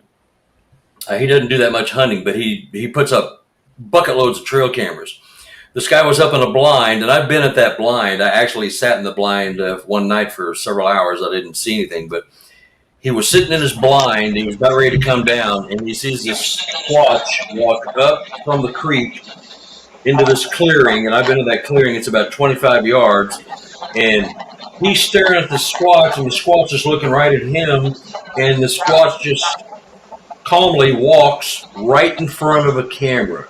And it might have even bumped it because you can't tell it in this picture, but it's a little, the background, the fingers are very clear, but the camera, you can see the camera in the background. The background is kind of wavy, like he bumped the camera. And he thought he actually did bump the camera.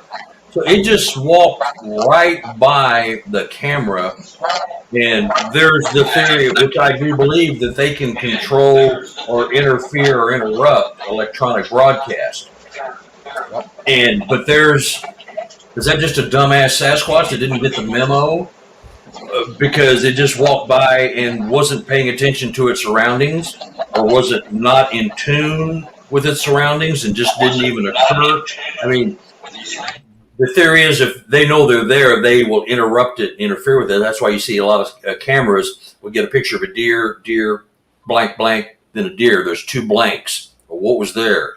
Well, the Sasquatch were interrupting the photo or the electronics. I think they can smell the batteries. But anyway, whatever. This will walk right in front of the camera like, oh, well. So is he just a dummy? Or was his sensory perception not working at that split second? Because that is as clear as a bell. He walked right in front of the camera.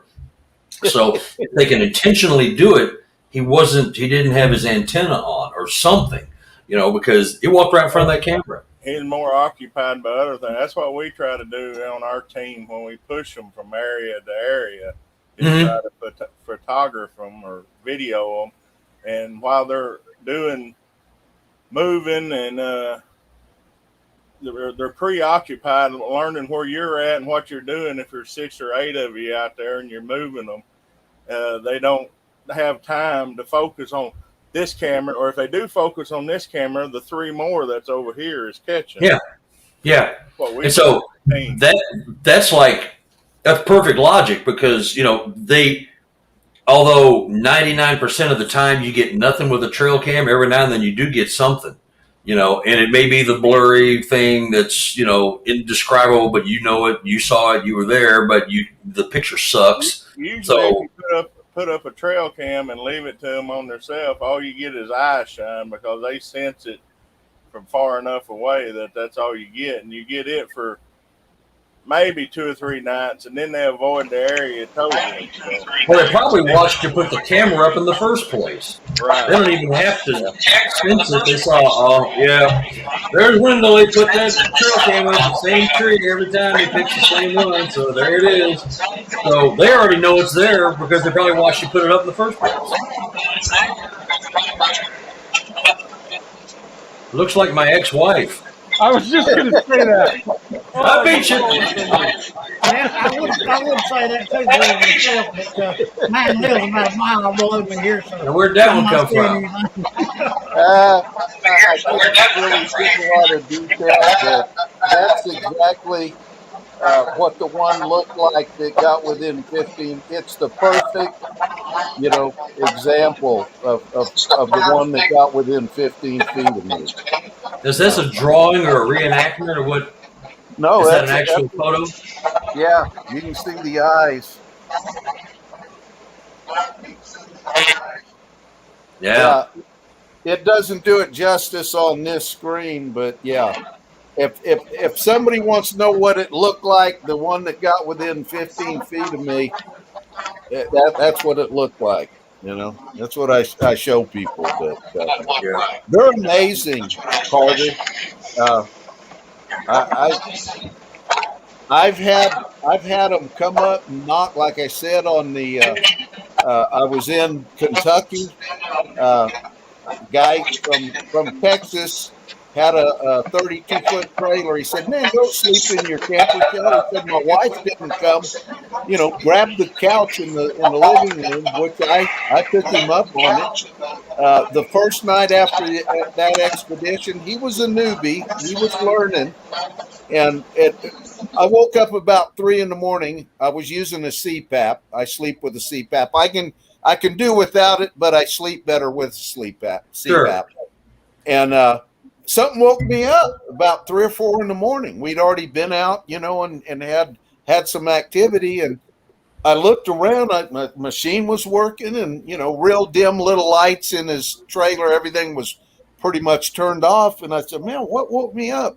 So I laid back down, and not on the door. And you got a 32-foot trailer. There's a lot of wall area. But Carter, right next to where my head was laying on the sofa, I didn't pull the sofa sleeper out. I just threw my sleeping bag and, pillow on the sofa, left it like that. Didn't pull it out into a sofa sleeper. So my head's pretty close to one wall. I hear a distinct tap, tap, tap on the wall, right where my head is. And again, when I go to sleep, I'm not getting up, peeking out windows or anything else. I'm there to sleep. I didn't want to get up and open the shade that was right there by the sofa, by the wall, and look at some big old hairy face staring back at me. I just said very softly, I said, please, would you let me sleep? I'm very tired. Nothing else happened. There was no banging or loud vocals. It was a very subtle tap, tap, tap, and it was Mm-hmm. the second one. I woke up on the first one. So I told the trailer owner the next day, I said, they're coming up here by the trailer at night, And, Mm-hmm. I asked him, did you hear me talking? And he kind of gave me an incredulous look, and said, well, no, but the next day, it was a BFRO expedition. We cooked about 30 hamburger patties, 30 or 40 for our, part of the potluck. They had a big potluck going. So, when you grill 30 or 40 hamburgers on an outside stone grill, you're going to lose a couple, three. Well, you don't dig them out of the coals. You just leave them there. So Yeah. that next night after the expedition, outing, we got in there after midnight. I can't think of when it was. It was a little humid, and he wanted to get a shower. Well, his shower was okay in that trailer, but that park had some like 6 individual rooms with tile and chairs and toilet, and just like right across the road from where his trailer was parked, with hookups. But a big, nice, spacious bathroom was better than the little stuffed shower in his Sure. trailer. So he grabbed his stuff. He said, hey, Rick, I'm going to go across the street and grab the shower. I said, okay. I was downloading some thermal and, audio and stuff onto my laptop, sitting there on that sofa. And I heard him go out the door on the side, and I felt it going down the steps. When he hit that last step, the trailer rocked. The door came, yanking open, and he dives in with his eyes big as plates, and he goes, man, something big just ran away out there. What had happened is one of them had gotten down, and it was probably 10 feet from the door where the grill was, the stoned in grill. They were down there digging those hamburger patties out, not expecting him to come out the door. And when he opened the door and started down the stairs, they jumped up, and man, they hauled butt out of there, Mm-hmm. But it scared the daylights out of him. Well, I'm sitting there on my computer, and I'm looking at it as he jumps in, and he said, man, there's something big out there. And I didn't even look at him. I kept typing for about 5 seconds. I stopped, I turned over, I looked at him, and I said, I told you so. But it's stuff like that. I have a blast on those expeditions, Carter. Yeah. I have a blast. I don't take it too serious. I Mm-hmm. share what I know, and had some pretty incredible stuff. I could go on and on a bit. Yeah, and I've when we're talking about things happening at your home, the last one I led for BFRO was 2019 in Illinois, and I won't go into great detail because it's a long story. We're about done here, I think. But I was having an event with my partner with some gifting, and at that very moment, 300 miles away in Liberty, Missouri, where I live, my wife was watching a blue orb zipping around the bedroom. It was about golf ball size, and it kind of slowed down, and it went in front of our dresser mirror. So not only was she seeing it live, but she could see the reflection of it flying through the room. So she had 2 doses of it. It wasn't like a reflection from somewhere else. She was looking at it, and right there she could see the reflection in the mirror. So it was a real thing. It wasn't like a car driving by and catching the street light in such a way that it refracted light and turned into a blue orb. This thing was zipping around our bedroom and turned and went into the bathroom and disappeared. Virtually the same time that I was having my event in Illinois. Coincidence? I don't know. But ever since I led the expedition in 2019, I've made a list, and I was going to put it in my book, and I didn't.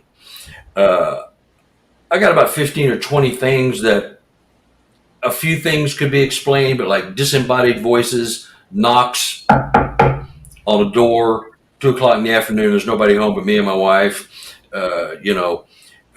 hands working their way under my body and moving me slowly off the bed at night. I could feel like 4 or 5 hands under each leg, kind of lifting me up and moving me off. And I was headed to the edge of the bed. My wife's had a pillow jerked out from underneath her head while she's sleeping at night, and a lot of odd things. So, do they follow you home? Do they attach themselves if you've communicated with them or become one with them, or they understand you and they're in your head? Can't answer that. But the odd, weird stuff that coincides with other events, and it's been going on. In fact, something happened today as I was talking to the host of the Pork and Bean Show as we're getting ready for the show next in the middle of August. And it was the weirdest thing. And we happened to be talking about that very subject. And it's though something was acknowledging that we are discussing something that is reality.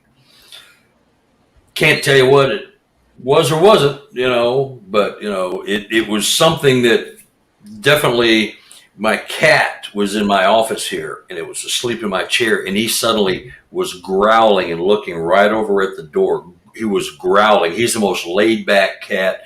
He was looking and growling this low, how cats get in fights and they can get that low roar.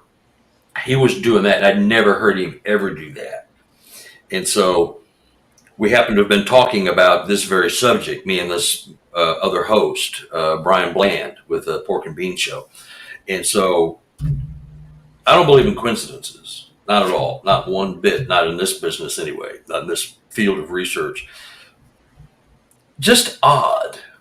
Odd, and it has to be tied in. It's just, because I don't believe in coincidence. We're talking about these very things and something's happening. I'm having an event 300 miles away, and it's been proposed that these creatures have attached and followed me home and become a part of our home environment.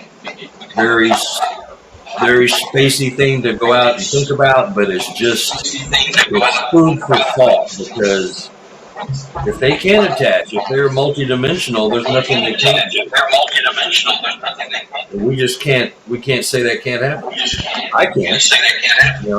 My cat's seeing something in my hall, and he was freaked out, and there was something there bugging him. He saw something I couldn't.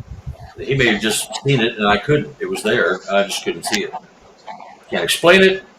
I don't want to disprove it or prove it. It's just, it happened, and this happens a lot, and all these other odd things going on in the house. You just go, these aren't. This is something bigger than electrical malfunctions. The Alexa starts talking to my wife's phone one afternoon. They're going back and forth. These electronic little signals going back and forth. It's really odd. A lot of stuff. And so if you've attached or you visit a certain area and you have a clan or certain squatches that are there, you're setting your cam, you're in the same spot at your research area, they may know you and attach themselves because maybe you're chosen, maybe you're on the right track, and they want to expose themselves to you to let you know you're on the right track. Maybe there's a lot of hints that we just blow off as something else. We don't even think about it. There's a lot of subtle things going on, and I start paying attention to a lot of the subtleties. And today, with the cat freaking out over nothing, that was bizarre. That was very, very bizarre. So there's so much going on that we just don't understand because we have been taught that this stuff just can't happen. So you explain it away, ignore it, and go on about your day. But if you start paying attention to all the little weird things that are happening, like the orbs and voices and sounds and snickering and stuff, there's just something there. There's just, no one can convince me it's not. When I saw that one disappear on my camera, I'm going, okay, I'm off the dumb ape in the woods boat. I'm on the other boat, because that's not a dumb ape in the woods thing. That's something else entirely. And my wife and I get zapped with a whole nother long story, but it was both of us in the same place, experiencing two different things from the same source of zapping. infrasound. You know, I'm seeing something that's not there, not real. She's sensing all the weirdness around me, and she wants to leave before any of this happens. She's getting the vibe, and so there's just something there. You know, we just can't ignore it. To all the people that are listening to the show, you know, if you're seeing or hearing things you can't explain, don't just try to blow it off like it's a guy in a ghillie suit, or it's a deer, or it's a bear walking on his hind legs, or you know, it's you see this orb, must have been a radio tower I saw in the night, and it was just a light that couldn't have been. Research it, look into it, consider it as a possibility, if nothing else. You have to. You have, if you want to get to the answer, you have to at least consider some of this stuff. Like I say, toss it later if it doesn't work. It's just a theory. But if it turns out that you are ignoring obvious signs because it's not in your belief system, well, you know, shame on you. I mean, you'll be going, God dang, I wish I'd have paid. You know, why did I do that? So it doesn't hurt anything to consider things. You know, it doesn't hurt anything at all just to consider it.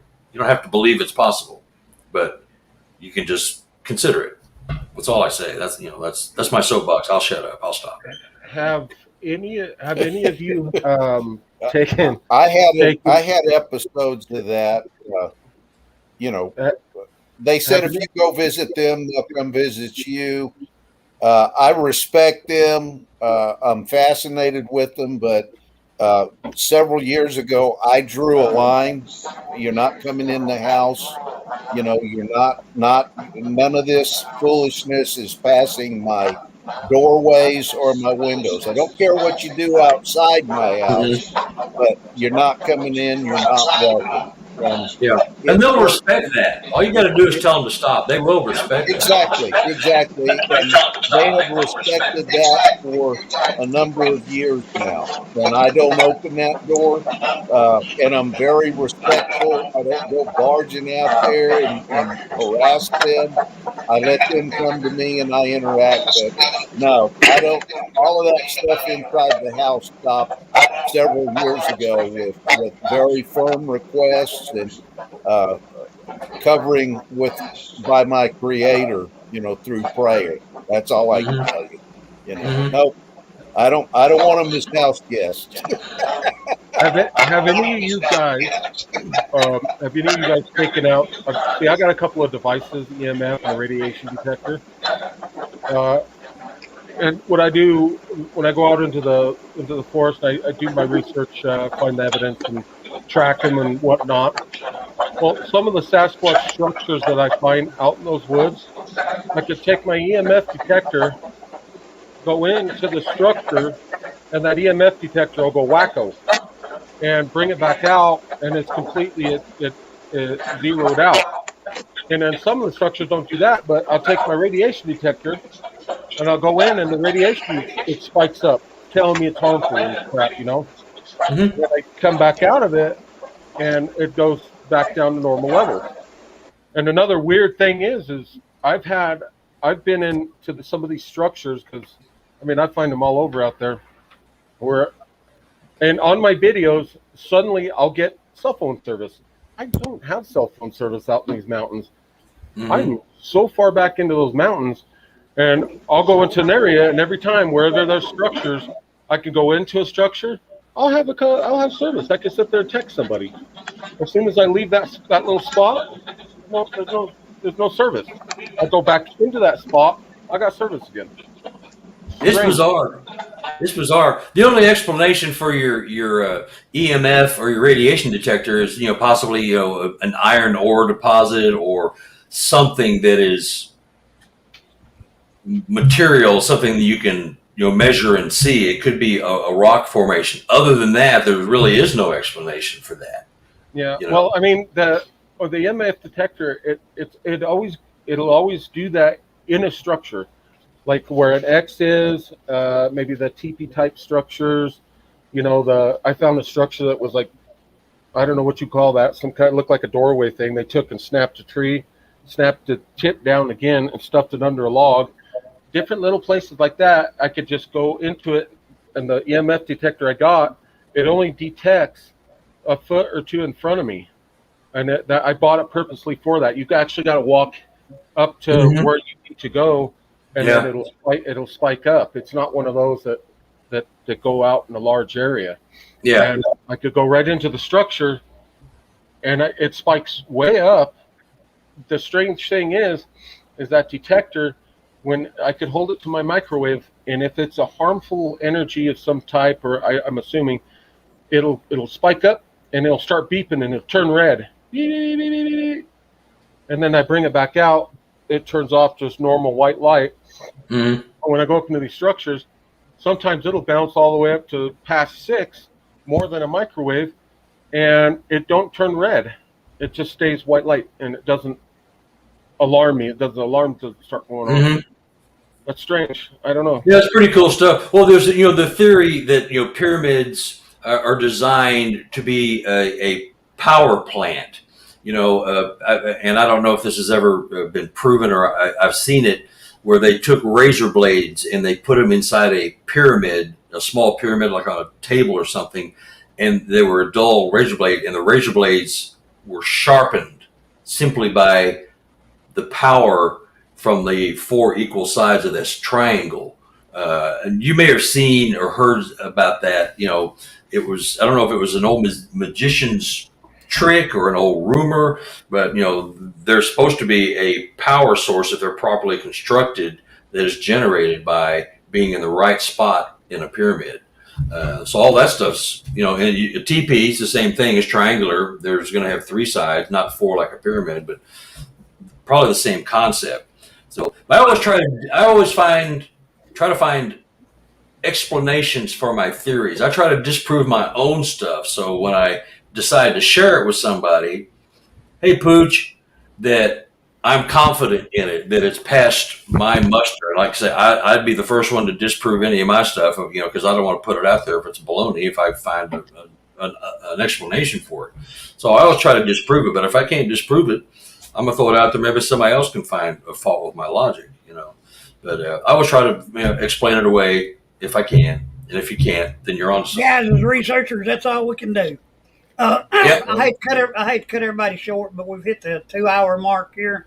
All right. I'm going to have to get out here. I want to thank everyone tonight for joining us. I want to thank for all your comments, all your input on this. I hope everyone that has watched the show tonight, that'll watch it in the future, has enjoyed it. Zeus, Wendell, Barry, Rick, Carter, thank you all for showing up tonight. Enjoy it. Hey, it was amazing meeting everybody. Yep. Was good to Good meet night, everybody. everybody. God bless. All right, guys. I will send those pictures to you, and so you kind of figure out what might have happened on that deal down in You want me to hang out?